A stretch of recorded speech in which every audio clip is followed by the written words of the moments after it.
Prezados agentes comunitários de saúde e agentes de combate a endemias do Brasil que colaborarão no enfrentamento ao coronavírus, este breve curso dedica-se a ajudá-los na preparação para que a atenção primária à saúde faça diferença em nossas comunidades. Seja muito bem-vindo. O que é a doença do novo coronavírus ou Covid-19?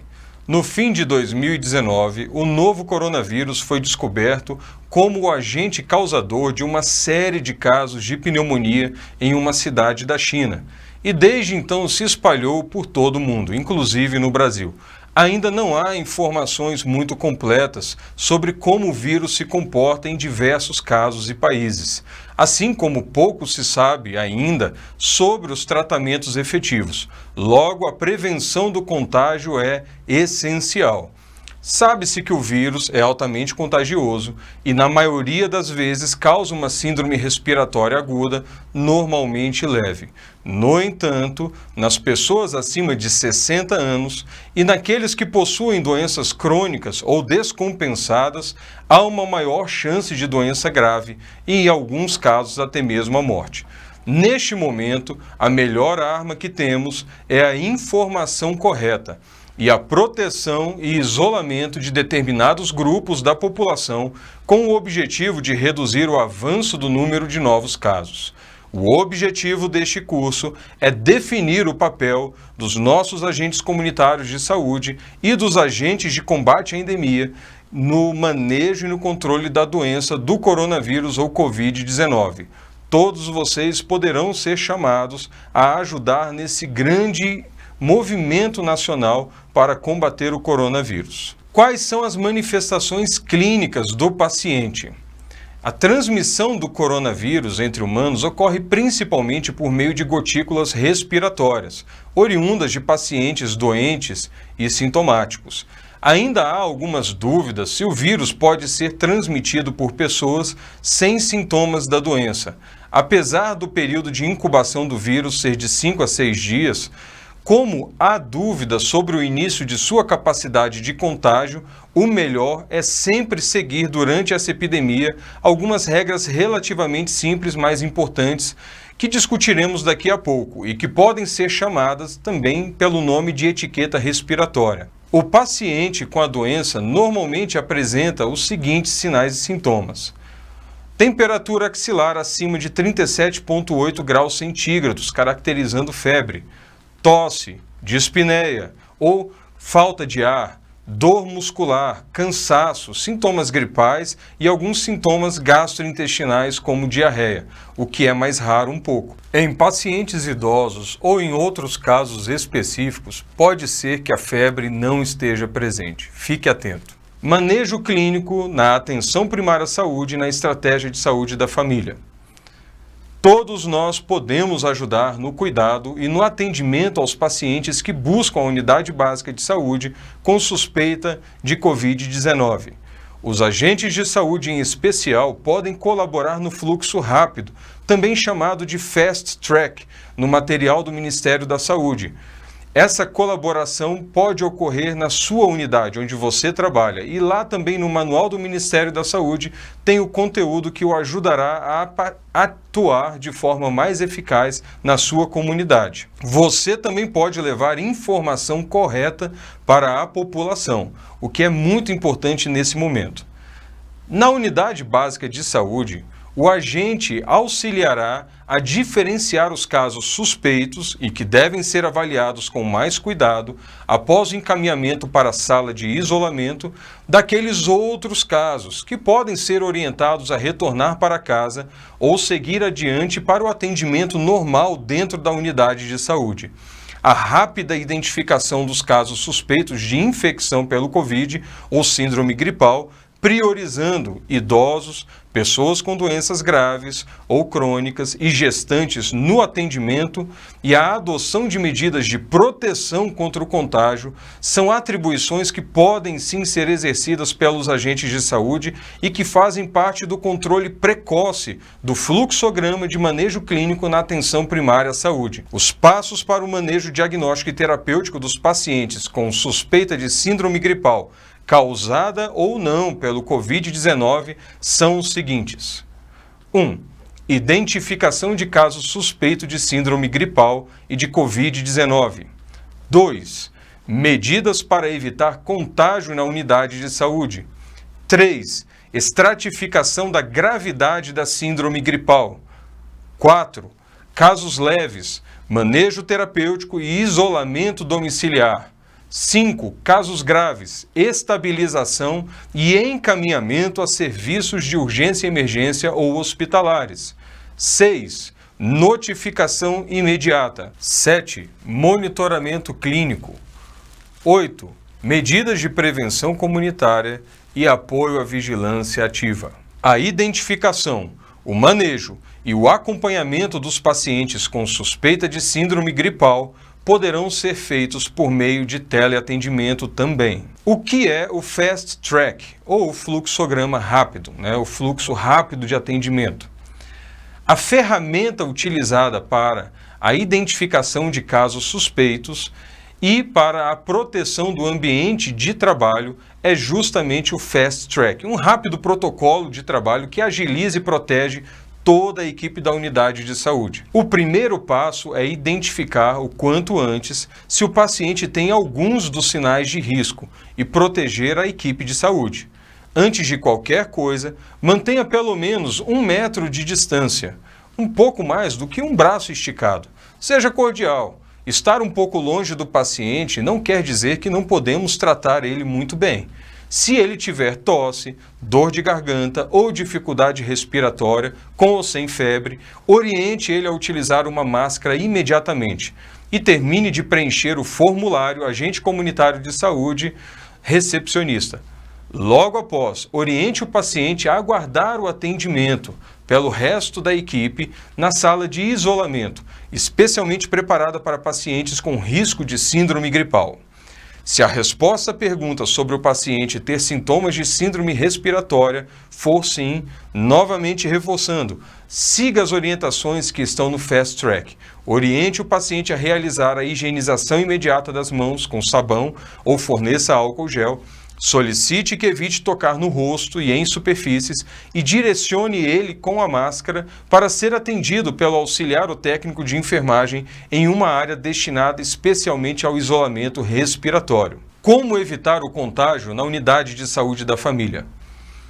Se você estiver ajudando a atender na unidade de saúde, precisa usar sua máscara cirúrgica. Ela pode ser utilizada somente uma vez e deve ser descartada logo que estiver úmida.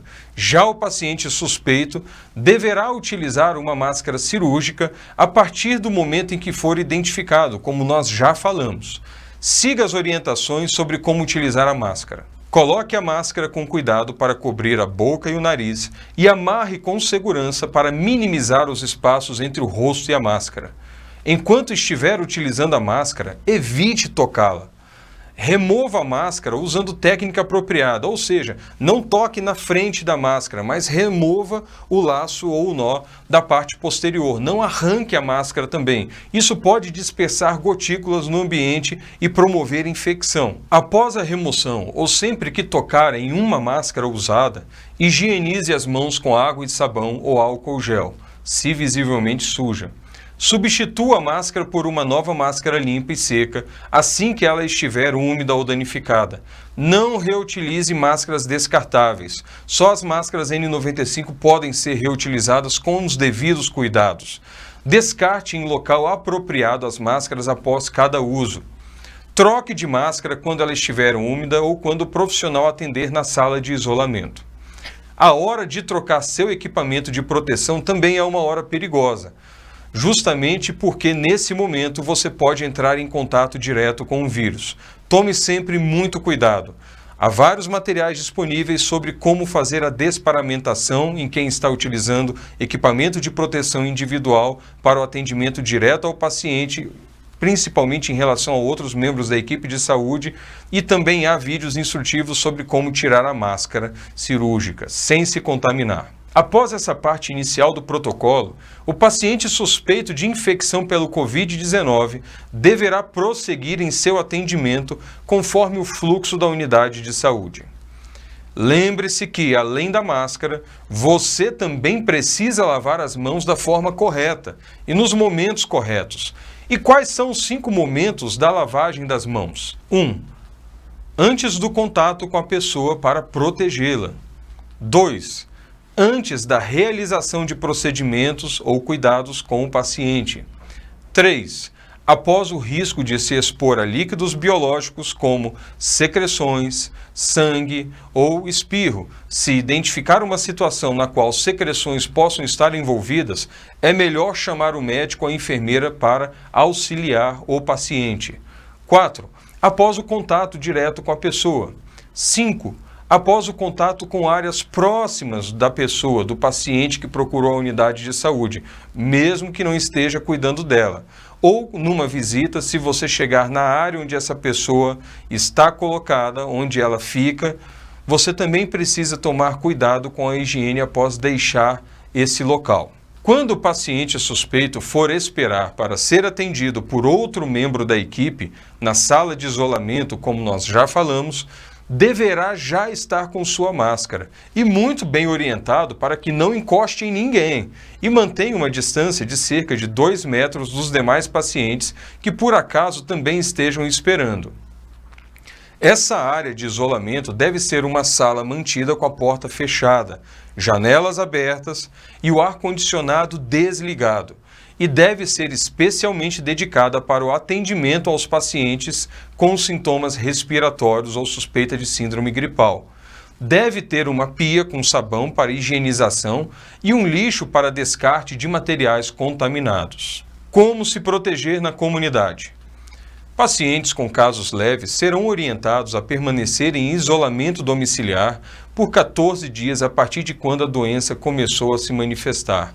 Em sua casa, o paciente deverá preferencialmente ser acompanhado pelo telefone a cada 48 horas, mas há casos em que o contato telefônico não é possível e o paciente e sua família podem precisar de uma breve visita. Caso isso seja necessário e você precise checar como o paciente se encontra, não precisa utilizar máscara, mas procure sempre ficar em um lugar aberto enquanto conversa com o paciente, mantendo a distância preferencial de 2 metros. E evite tocar no paciente ou em objetos de sua casa. Maçanetas, celulares, torneiras e corrimões sempre podem estar com o vírus. Evite aceitar água ou alimentos durante uma visita. Agradeça o paciente e avise que deixará para uma outra oportunidade quando os tempos forem mais tranquilos.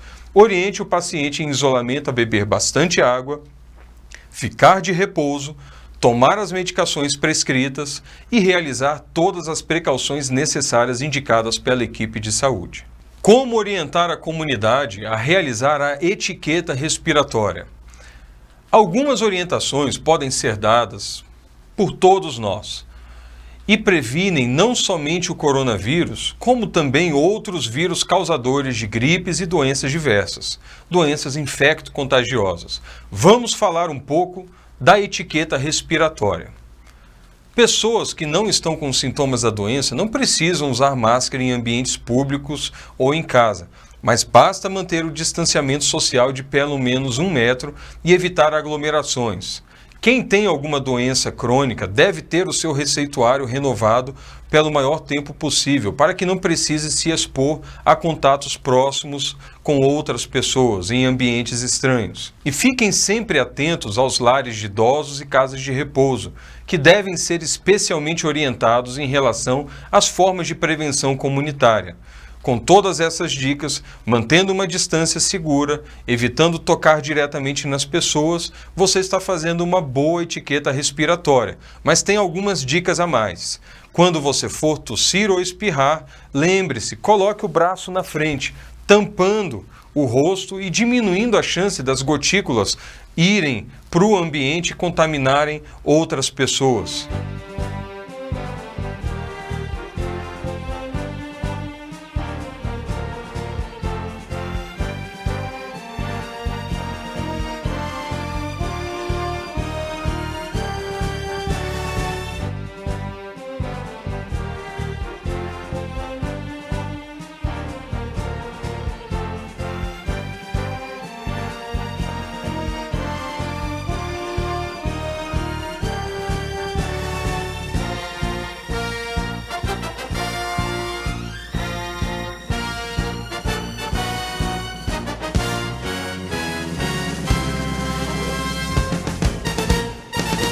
Se houver em minha casa algum paciente isolado, como eu devo fazer?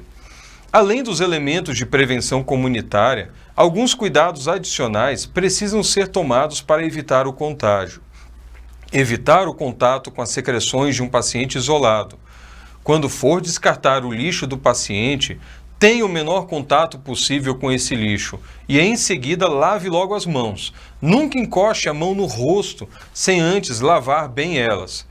Limpar mais de uma vez por dia os lugares que são frequentemente tocados, como celulares, torneiras, maçanetas e corrimões. Vale a pena repetir essa informação. Use solução contendo água sanitária diluída, 1 parte para 9 partes de água, ou álcool. Também use essa solução para limpar os banheiros. Lave roupas pessoais, roupas de cama e roupas de banho do paciente com sabão comum e água entre 60 e 90 graus centígrados e deixe secar ao sol sempre que possível.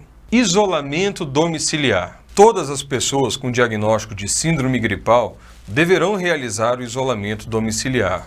Por isso, faz-se necessário o fornecimento de atestado médico até o fim do período de isolamento, isto é, 14 dias a partir do início dos sintomas. Isso é muito importante lembrar para poder orientar o paciente da forma adequada. Os 14 dias contam desde o começo dos sintomas. Quanto ao cuidado doméstico do paciente, as seguintes condutas devem ser adotadas. Permanecer em quarto isolado e bem ventilado. Caso não seja possível isolar o paciente em um quarto único, manter sempre pelo menos 1 metro de distância do paciente. Dormir em camas separadas. No caso das mães de recém-nascidos, elas podem e devem continuar amamentando, mas usando uma máscara e adotando as medidas de higiene adequadas que a gente já falou, etiqueta respiratória. Sempre que possível manter a distância, que faz parte dessa etiqueta. Se for tossir, evite tossir ao máximo perto do bebê, mas coloque o braço na frente de qualquer forma para evitar a dispersão de gotículas no ambiente. E lave constantemente as mãos. Lembre-se de colocar o berço pelo menos a 1 metro de distância da mãe. Limite a movimentação do paciente pela casa. Locais da casa com compartilhamento como cozinha, banheiro, entre outros, devem estar muito bem ventilados. Deixe as janelas abertas. Se possível, o paciente em isolamento deve utilizar a máscara cirúrgica todo o tempo. Caso o paciente não tolere ficar por muito tempo com a máscara, ele deve realizar medidas de higiene respiratória com mais frequência, limpando o ambiente, lavando bem as mãos e sempre tomando cuidado para não dispersar gotículas no ambiente em que se encontra. Trocar máscara cirúrgica sempre que ela estiver úmida, danificada ou visivelmente suja. Em idas ao banheiro ou outro ambiente obrigatório, o paciente deve sempre tentar usar a máscara. Se esta estiver indisponível, deve pelo menos manter distância das outras pessoas e evitar ao máximo tocar no ambiente. Realizar higiene frequente das mãos com água e sabão ou álcool em gel, especialmente antes de comer ou cozinhar e após ir ao banheiro. O paciente só poderá sair de casa em casos de emergência. Caso necessário, deverá sair com máscara e evitar multidões, preferindo transportes individuais ou a pé sempre que possível. E, por enquanto, nada de receber visitas.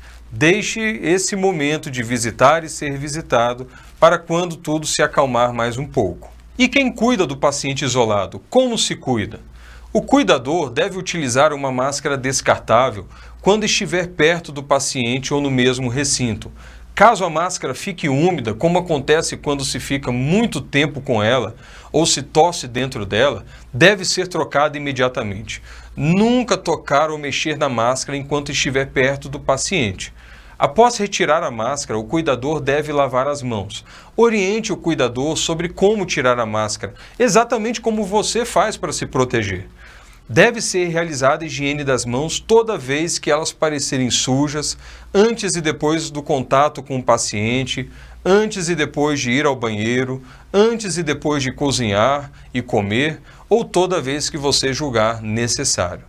Pode ser utilizado álcool em gel quando as mãos estiverem secas e água e sabão quando as mãos parecerem oleosas e sujas. Tudo isso você pode orientar para aquelas pessoas que estão convivendo com um paciente em isolamento. Toda vez que o paciente lavar as mãos com água e sabão, ele deve dar preferência ao papel toalha para enxugá-las. Caso não seja possível, utilize uma toalha comum, mas oriente-o a trocar a toalha quando ele sentir que ela ficou úmida. Caso alguém do domicílio pareça gripado, devem ser tomados os mesmos cuidados, além de buscar atendimento na unidade básica de saúde. Sempre que possível, deve ser feito o atendimento domiciliar dos contatos que parecem estar gripados em casa, evitando a exposição em locais com outras pessoas. Se não for possível, oriente o paciente a buscar a unidade de saúde. E se a mãe de um recém-nascido estiver doente com Covid-19 ou for suspeita? A mãe não deve parar de amamentar, como nós já falamos aqui, mas ela deve tomar os cuidados essenciais. Novamente, vale a pena repetir e lembrar isso bastante. Deverá ficar em quarto separado e manter no mínimo uma distância de 1 metro em relação a si mesma e ao berço do bebê. Cuidado com a respiração. A mãe deve sempre utilizar máscara quando estiver amamentando. Oriente ela a sempre evitar tossir perto do bebê. Isso, na verdade, vale para todo mundo. E quando tossir, se não tiver jeito, novamente eu vou falar com vocês. Lembre-se de tampar o rosto com o braço dobrado. A mãe deverá sempre lavar as mãos logo após tocar no nariz, nos olhos, na boca, no rosto de uma forma geral e sempre lavar as mãos antes do cuidado com o bebê. Caso a mãe precise circular em áreas comuns da casa, deverá utilizar a máscara cirúrgica. A informação é muito valiosa no combate à doença do coronavírus. Estude os protocolos do Ministério da Saúde e faça diferença na saúde de sua comunidade. Nós contamos com você. Contem conosco sempre. Um grande abraço a todos os agentes comunitários de saúde do Brasil e aos agentes de combate a endemias que também poderão ajudar no atendimento de nossas comunidades. Vocês podem fazer a diferença. E eu tenho certeza que vocês já fazem a diferença e farão cada vez mais diferença na vida de nossas comunidades. Um grande abraço a todos vocês.